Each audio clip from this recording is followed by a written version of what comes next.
Hello, my name is Ramana and welcome to your channel. Exciting times for us computer enthusiasts as we can finally showcase the new GeForce RTX 5090 in the next generation of Nvidia GPUs, codenamed Blackwell, with the new flagship graphics card priced at $2,000.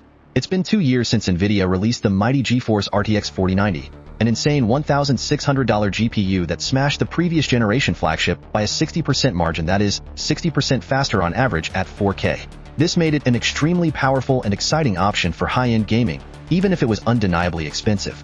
So, what's on offer here, and how can Nvidia justify a $2,000 price tag for the RTX 5090? Nvidia has faced some challenges this generation.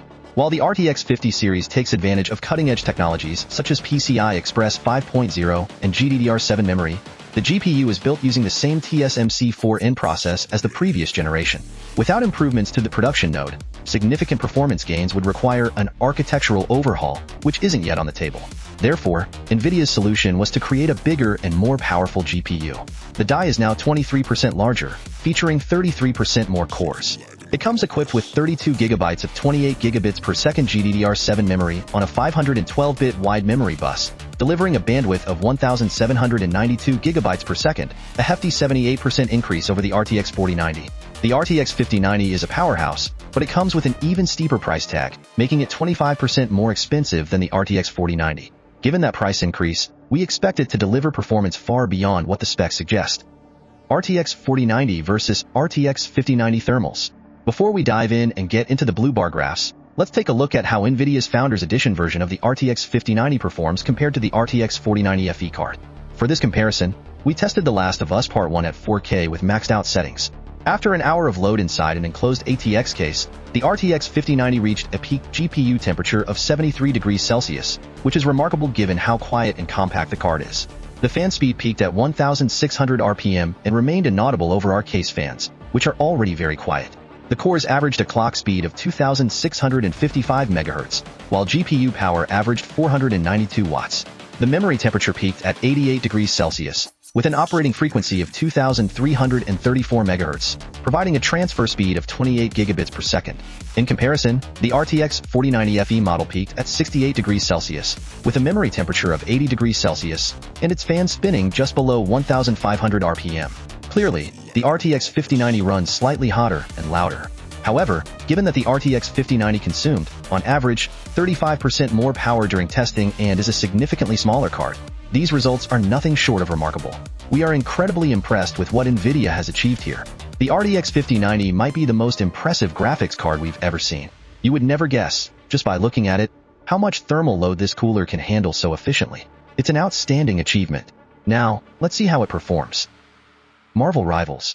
Starting with Marvel Rivals at 1440p, we see that the RTX 5090 delivers 30% more performance than the RTX 4090. While this is a decent performance improvement, factoring in the 25% price increase makes it considerably less exciting. At 4K resolution, the margin increases slightly to 33%. This is a solid uplift, but the extreme price premium dampens the enthusiasm. Stalker 2. Heart of Cornville. Stalker 2 isn't the most optimized game, and as a result, the RTX 5090 maxes out at 94 frames per second at 1440p. This makes it only 22% faster than the RTX 4090, offering a very mild performance gain. At 4K, however, the RTX 5090 achieves a more reasonable 42% performance gain, rendering an average of 71 frames per second. God of War Ragnarok. Performance in God of War Ragnarok is outstanding at 1440p, hitting 268 frames per second on the Ultra preset. However, this is only 22% faster than the RTX 4090, which is disappointing given the 25% higher cost. At 4K, the RTX 5090 scales better, achieving a 36% performance improvement with 195 frames per second compared to 143 frames per second on the RTX 4090, a much more favorable result. Warhammer 40,000, Space Marine 2. Space Marine 2 is a very CPU-limited game, and at 1440p, we appear to be hitting the limits of the 9800X 3D processor. Oddly, the RTX 5090 is 4% slower than the RTX 4090 here. As observed in other instances at 1080p, this could indicate an overhead issue or inefficiencies in workloads that limit the RTX 5090's performance. At 4K, the RTX 5090 resolves this problem, delivering a 30% performance increase over the RTX 4090. While this is a decent uplift, it is undercut by the 25% price hike. Cyberpunk 2077, Phantom Liberty. In Cyberpunk 2077, Phantom Liberty, the RTX 5090 struggles to deliver noteworthy gains at 1440p, with just a 19% improvement over the RTX 4090. The 1% lows are also similar, indicating other system limitations may be at play. At 4K, the margin improves to 32%. While the overall performance is excellent, this result remains underwhelming. It's worth noting that the second highest preset was used, and ray tracing was not enabled for this test. Star Wars Outlaws. The RTX 5090 achieves over 100 frames per second in Star Wars Outlaws at 1440p using the Ultra preset. With ray tracing forced on, the RTX 5090 is 22% faster than the RTX 4090.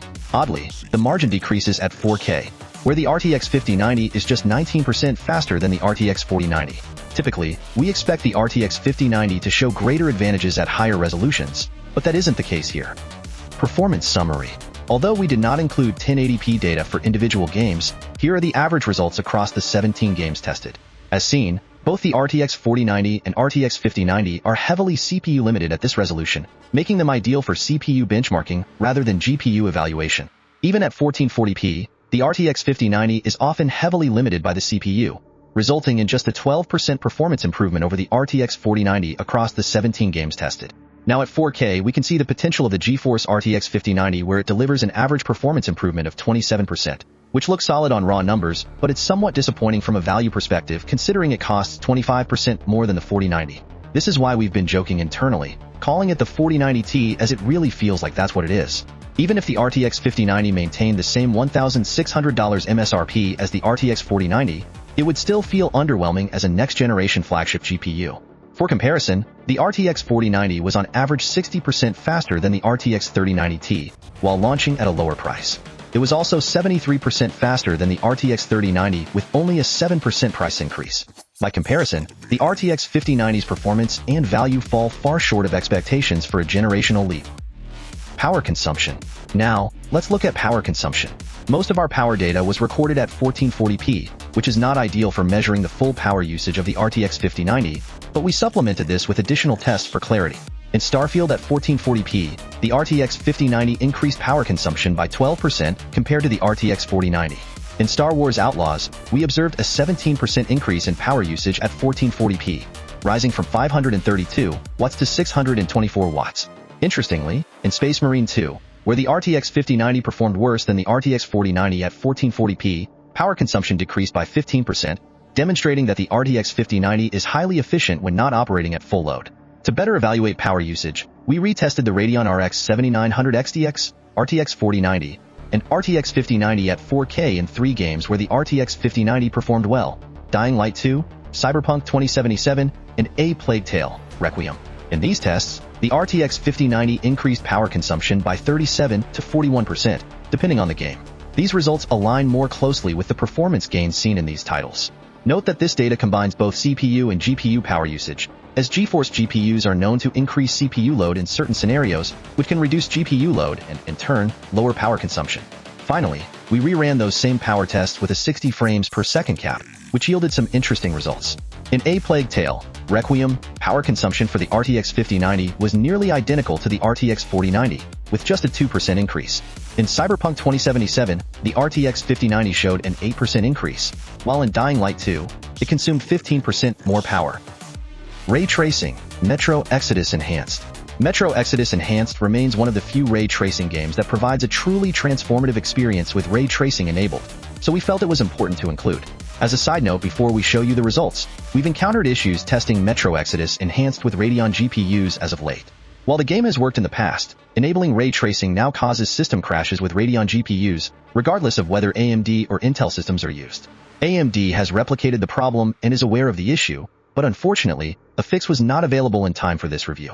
As a result, we decided to exclude Radeon data and focus solely on the RTX 4090 and RTX 5090 performance. At 1080p, the RTX 5090 was 21% faster than the RTX 4090, and at 1440p, the margin increased to 33%. We did not test 4K ray tracing performance, as most titles deliver poor and often unplayable performance at that resolution, even with upscaling. However, Metro Exodus Enhanced would likely perform well on both the RTX 4090 and RTX 5090. Ray Tracing, Alan Wake 2. In Alan Wake 2, with quality upscaling enabled, the RTX 5090 was just 19% faster than the RTX 4090 at 1080p. Moving to 1440p did not significantly improve the results, with the RTX 5090 showing only an 18% performance gain. Overall, these are weak gains for the RTX 5090, and even with ray tracing enabled, the performance only just breaks the 100 frames per second barrier. Ray Tracing, Cyberpunk 2077, Phantom Liberty. Using the Ultra Ray Tracing preset with quality upscaling, Cyberpunk 2077, Phantom Liberty shows the RTX 5090 performing comparably to the RTX 4090 at 1080p, likely due to CPU limitations. At 1440p, the RTX 5090 pulls ahead slightly, offering an 11% performance increase with an average of 129 frames per second. Ray Tracing, Dying Light 2 Stay Human. In Dying Light 2, using the high ray tracing preset with quality upscaling, the RTX 5090 achieved an average of 208 frames per second at 1080p, making it 18% faster than the RTX 4090. At 1440p, where CPU limitations are not a factor, the RTX 5090 was only 22% faster than the RTX 4090, making this an underwhelming result given the price premium. Ray Tracing Performance Summary.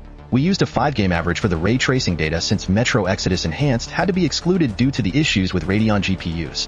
On average, the RTX 5090 was 14% faster than the RTX 4090 at 1080p with upscaling. At 1440p, the RTX 5090 showed an average performance increase of just 17%.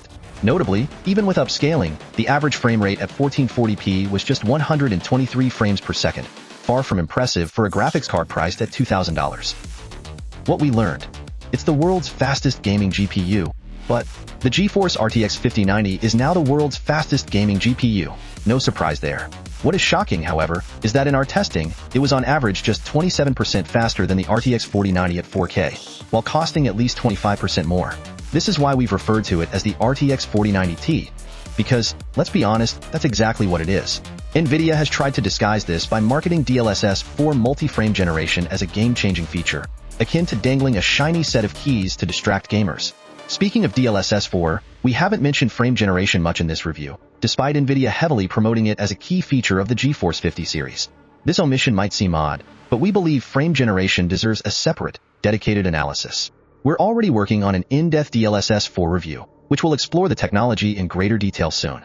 The reason we tackle topics like frame generation and upscaling separately is that testing these features properly is complex. It's less about frame rates and more about image quality and, in the case of frame generation, latency. The reason we tackle topics like frame generation and upscaling separately is that testing these features properly is complex. It's less about frame rates and more about image quality and, in the case of frame generation, latency. To summarize briefly, frame generation doesn't deliver what Nvidia's marketing claims. It's not a true performance-enhancing feature. You're not genuinely going from 60 frames per second to 120 frames per second. Instead, you're getting the appearance of smoother gameplay, albeit with potential graphical artifacts, but without the tangible benefits of higher frame rates, such as improved input latency. That doesn't mean frame generation is useless or that it's not a good technology. It can be helpful in certain scenarios, but Nvidia has weaponized the feature to mislead consumers, making claims like the upcoming RTX 5070 being faster than the RTX 4090, which is fundamentally untrue. We also strongly believe that showcasing frame generation performance in benchmark graphs is misleading. And while Nvidia would love for us to do just that, we see this as a slippery slope for gamers, a race to the bottom, where winning benchmarks would become about who can spit out the most amount of interpolated frames. Input and visual quality be damned. As it stands, DLSS 3 and DLSS 4 frame generation are best described as frame smoothing technologies. Under the right conditions, they can be effective, but they don't truly boost FPS performance. Moreover, they're entirely unsuitable for competitive shooters or fast-paced games where the goal of high frame rates is to reduce input latency. Nvidia's narrative that all gamers will or should use frame generation couldn't be further from reality. Notes about CPU pairing with the RTX 5090 and ray tracing. Moving on to another topic about CPU performance, it's clear from the 1440p data, we gathered that anyone investing in an RTX 5090 needs a high-end CPU, such as the 9800X3D. Even with the Zen 5 3D V-Cache processor, you'll frequently encounter CPU bottlenecks, especially if you aim for high refresh rates with ray tracing enabled. Speaking of ray tracing, you're almost certainly going to find reviews where the RT performance of the RTX 5090 relative to the 4090 is more impressive than what we saw for the majority of our testing, and this will come down to the quality settings used. Our testing focused on real-world scenarios that prioritize frame rates above 60 frames per second, as we believe most gamers spending $2,000 on a GPU won't settle for console-like frame rates. But in an effort to provide a bit more context, for example, in Black Myth, Wukong, we tested at 1440p using DLSS quality upscaling, where the RTX 5090 delivered 98 frames per second, a 24% improvement over the RTX 4090. But if we disable upscaling, which we feel most gamers using ray tracing won't do, the frame rate of the 5090 drops to 64 frames per second. But this also meant that it was now 45% faster than the 4090, so a far more impressive margin here. This is comparable to what we see at 4K using DLSS upscaling, though again we're only gaming at around 60 frames per second, which some gamers will find acceptable, but I personally find it less than desirable, especially when spending so much money. Ultimately, the point is that the RTX 5090 can be 40 to 50% faster than the RTX 4090, depending on the game and settings. However, as demonstrated in this review, when targeting high frame rates, the difference is typically much smaller. Bottom line, all things considered, the GeForce RTX 5090 is an impressive performer that falls short of meeting the expectations for a next-generation flagship GPU. It doesn't move the needle forward in terms of value or innovation and could easily fit into the GeForce 40 series lineup. If Nvidia had launched this as an RTX 4090 Ti, few would have batted an eye. We understand that Nvidia couldn't do much given the limitations of the current process node. However, they still could have delivered a more exciting product series. Even at $1,600, the RTX 5090 would have been far more appealing. Still not amazing, but much better than it is now. Without a process node upgrade, this release doesn't come close to the leap we saw from the RTX 3090 to the RTX 4090, which was vastly more significant. It's also clear that as Nvidia cements its position as the leader in AI hardware, GeForce seems to have taken a backseat to the big money in AI. We still expect the RTX 5090 to age well. While today's 27% average performance gain over the RTX 4090 is underwhelming, this margin will likely increase over time, potentially reaching 40% in more games. Unfortunately, this also means the more affordable models in the GeForce RTX 50 series will probably be underwhelming, offering only minor performance gains over the GPUs they replace. Nvidia could have addressed this by providing better VRAM configurations. For example, 12 GB on the RTX 5070 is simply unacceptable. It should have at least 16 GB. If Nvidia had done this, the RTX 5070 might have been a worthwhile upgrade over the RTX 4070 and a much more significant step up from the RTX 3070. For those looking for a more positive take, the good news is that the RTX 5090 is faster than the RTX 4090, pushing 4K gaming closer to high refresh rate experiences. If you already had oodles of money to blow on a graphics card and missed out on the RTX 4090, the RTX 5090 could be a great addition to your gaming setup.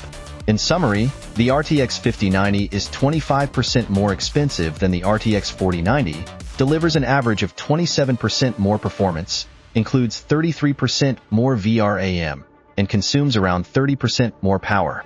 Interpret that as you like. For now, our review is complete, with a closer look at DLSS 4 coming soon. Let us know your thoughts on Nvidia's new flagship graphics card in the comments. Blade.